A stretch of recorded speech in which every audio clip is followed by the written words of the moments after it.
Тынчтыкбек менен Миргүлдүн үй бүлөсү. Бир топ жылдан бери Орусияда миграцияда жүргөн көп кыргыз үй бүлөнүн бири. Күндүлүк турмуш тиричилик менен алпурушуп жүрүп, кызы кандай мандем менен өсүп жатканын бир топко этибар алышкан эмес. Айтса, реагировать этпей, жооп бербей эме кылса, биз ойлойт элек, эмичи бала да эми эретөре кылбады да депчи. А кийин уже кадимкидей эле байкадык да. Жооп берип сүйлөсө эметпейт. Качан гана кол менен тийип, мындай кыймылдатып эметкенде гана карайт, болбосо неме кылбайт.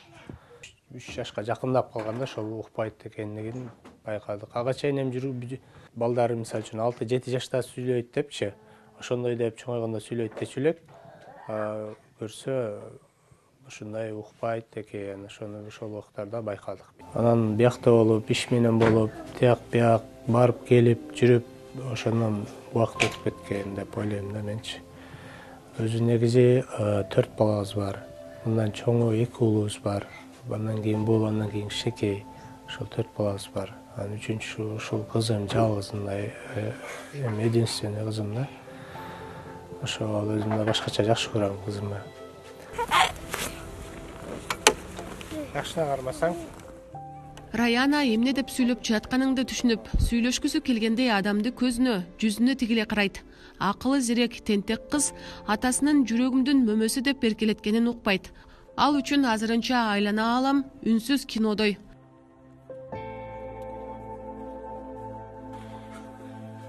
Двусторонняя тугоухоз 4 стадия. Дарыгерлер анын 2 кулагына тең операция жасап, кохлеардык имплант коюу керек дешкен.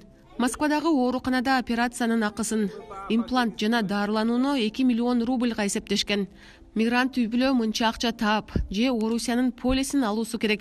Анда орус ооруканаларында бир катар жеңилдиктер менен дарыланмак.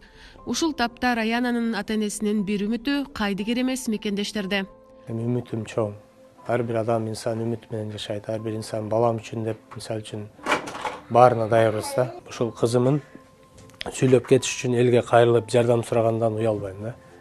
Уялбайм. Уяла турган нерсе эмес. Сумма дагы чоң сумма болуп атат.